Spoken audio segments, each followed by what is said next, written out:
sholat duha membuka pintu rezeki ini, saya sebutkan tentang hadis-hadisnya yang menjelaskan tentang waktu sholat duha. Kita simpulkan sholat duha kita bagi jadi 3 waktu. Yang pertama itu waktu awal. Waktu awal itu mulai dari matahari meninggi, ya bukan matahari terbit ya, matahari meninggi hingga setinggi tombak. Ya, matahari meninggi setinggi tombak. Nah, itu waktu awalnya.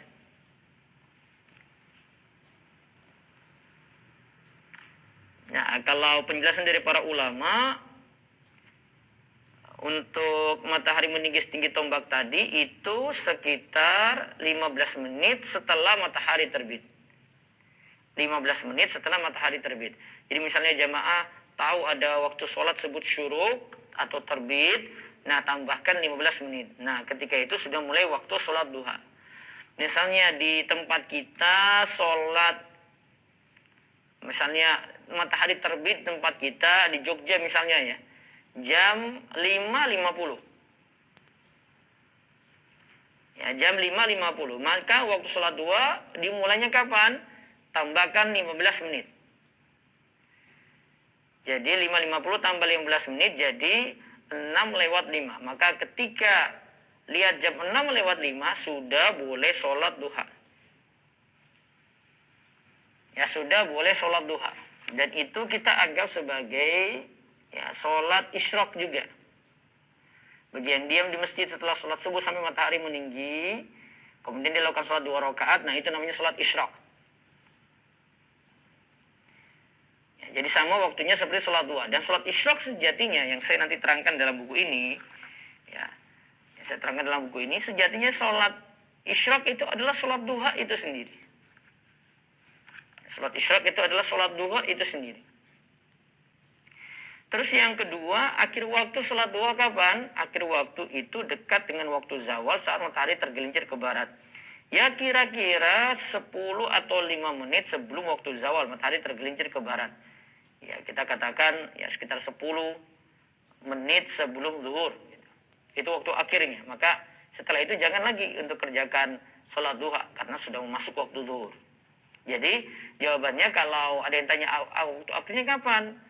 Ya pokoknya sampai mau menjelang zuhur. Misalnya zuhur jam 11.45. Maka kalau bisa sholat duha sudah selesai jam 11:30 itu sudah selesai, lebih aman. Kemudian ada yang ketiga disebut dengan waktu terbaik. Ya waktu terbaik untuk pelaksanaan sholat duha. Waktu terbaiknya itu kapan? Yaitu ketika akhir waktu. Makin siang itu makin afdal. Sebagaimana sabda Nabi Shallallahu Alaihi Wasallam, "Sholatul awwabina hina tarmadul fisal." Salat orang-orang yang bertobat itu ketika anak unta sudah merasakan kepanasan. Anak unta sudah merasakan kepanasan karena matahari. Berarti waktu terbaiknya itu adalah makin siang. Makin siang itu makin afdal sholat duha. Ya, makin siang itu makin afdal untuk sholat duha. Nah itu jumlah rakaat dan itu waktunya. Nah bacaan suratnya apa dalam sholat duha tadi? Yang tepat bacaan seperti bacaan sholat biasa, tidak ada bacaan surat tertentu setelah Al-Fatihah. Walaupun sebagian ulama itu menganjurkan baca surat Asy-Syams dan Ad-Duha. Ada juga yang menganjurkan di saat sholat duha membaca surat Al-Kafirun dan surat Al-Ikhlas. Namun dasar dalilnya itu tidak kuat. Ya, yang tepat ya tidak ada anjuran surat khusus, jadi suratnya bebas. Ustaz, bagaimana mengenai bacaan setelah sholat duha? Ya, kita kalau lihat ada yang sering mendapatkan bacaan ini sudah dari dulu dihafalkan. Allahumma inna duha duhauka wal baha bahauka wal jamalu jamaluka wal quwwatu quwwatuka wal qudratu qudratuka wal ismatu ismatuka. Ini ada di sebagian kitab ulama disebut, namun tidak ada riwayat yang sahih yang menjelaskan hadis ini.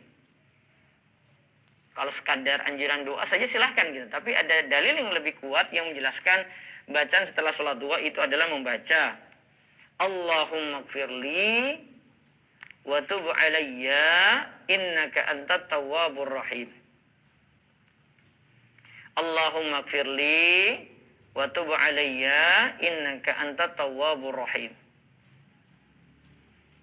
Itu yang sahih, yang menjelaskan tentang doa setelah sholat duha. Sebagaimana disebutkan riwayatnya dalam Adabul Mufrad karya Imam Bukhari.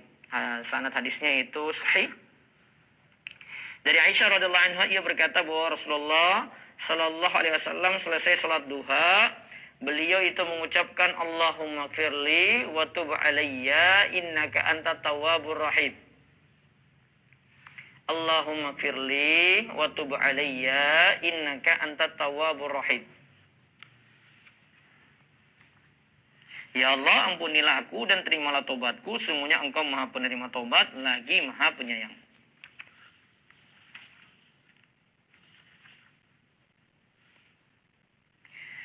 Nah, terus ada bahasan lagi, sholat sunnah itu paling afdol di rumah, maka sholat duha paling afdol di rumah.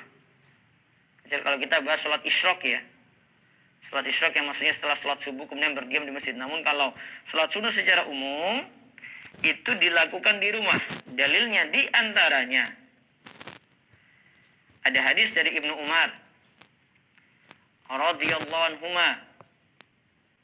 Nabi sallallahu alaihi wasallam itu bersabda, "Ij'alu min salatikum fi buyutikum wa la tattakhiduha qubura." Jadikanlah salat kalian di rumah kalian dan janganlah kalian menjadikan rumah kalian seperti kuburan. Jadikanlah salat kalian itu di rumah kalian dan janganlah kalian menjadikan rumah kalian seperti kuburan. Artinya kalau di rumah isilah dengan ibadah. Ibadah jangan dilakukan di kuburan gitu. Jangan minta-minta pada penghuni kubur ya. Lakukan ibadah spesial di kubur, jangan. Lakukan itu di rumah. Maka di rumah isi dengan sholat sunnah. Kemudian yang paling bagus adalah sholat duha ya dilakukan kontinu. Adapun sebagian pendapat yang menyatakan jangan lakukan secara rutin. Ya, ini kurang kuat ya, karena secara umum amalan itu boleh dilakukan secara rutin. Secara terus-menerus gitu. Artinya sholat duha boleh tiap hari. Karena sebagaimana sabda Nabi sallallahu alaihi wasallam ya. Inna habbal a'mal ilallah adwamuha wa inqal. Sesungguhnya amalan yang dicintai oleh Allah adalah amalan yang kontinu walaupun jumlahnya sedikit. Dan mengenai sholat duha juga Nabi SAW dalam suatu riwayat menyebutkan keutamaan sholat duha itu seperti sedekah dengan 360 persendian. Ya, 360 persendian. Dan itu disuruh tiap hari. Maka boleh berarti sholat duha itu tiap hari. Namun ketika kita melakukan ini, tetap setiap orang itu melihat keadaannya masing-masing. Ya, orang yang punya aktivitas, ada pekerjaan yang wajib, dia dahulukan yang wajib daripada yang sunnah. Misalnya ada pegawai kantor, dia disuruh kerja jam 7 sampai sore, maka kalau sudah masuk jam 7 ya sudah, jangan sibukkan dengan sholat duha. Harusnya dia lakukan sebelum jam 7, tadi jam 6 saja, 6:05 tadi yang kita contohkan, saya sudah bisa sholat duha, kalau itu memang 15 menit setelah matahari terbit. Karena ingat kalau sudah kita tersibukkan dengan hal yang lain, ya ada kewajiban, maka yang sunnah itu ya tidak dilakukan gitu. Maka sering para ulama itu bahas gimana kalau sholat duha itu dilakukan pada jam kantor. Ya, sholat duha dilakukan pada jam kantor.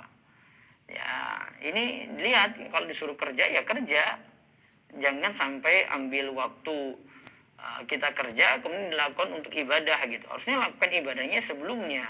Nah kecuali kalau pihak kantor membolehkan nanti para pegawai semua jam 8 pokoknya semuanya harus melaksanakan sholat duha. Alhamdulillah kalau disupport, didukung seperti itu oleh pihak kantor. Terus di sini juga saya singgung tentang sholat isyraq ya. Ibu-ibu juga boleh melakukan sholat isyraq di rumah, tidak hanya melakukan di masjid. Apalagi kalau masa pandemi kayak begini tidak bisa melaksanakan sholat subuh di masjid ya. Maka diam di tempat sholat sampai matahari meninggi, 15 menit setelah matahari terbit, kemudian lakukan sholat isyraq ya 2 rakaat. Yang penting tidak nyambi dengan aktivitas yang lain. Kemudian sini saya jelaskan juga sholat sunnah itu masih boleh dikerjakan dengan duduk ya. Itu masih boleh. Sholat duha berarti boleh dengan duduk walaupun mampu berdiri. Karena sholat sunnah tidak terlalu diperketat untuk melakukannya. Kemudian sholat sunnah juga boleh dikerjakan di kendaraan, apalagi kalau kita lagi safar ya. Jadi bolehkan. Kemudian yang ketiga, sholat sunnah mutlak dan sholat duha boleh dilakukan saat safar. Saat safar itu diperbolehkan. Kemudian sholat sunnah dan sholat duha boleh dilakukan secara berjamaah. Masih berjamaah masih boleh. Misalnya suami istri atau ada guru dengan anak-anak sekolah, itu dibolehkan. Apalagi untuk pengajaran silahkan. Kemudian yang paling bagus itu yang lama selesainya kalau untuk sholat sunnah, karena Nabi SAW katakan afdhalus sholat tulul qunut. Sebaik-baik sholat itu adalah yang lama berdiri.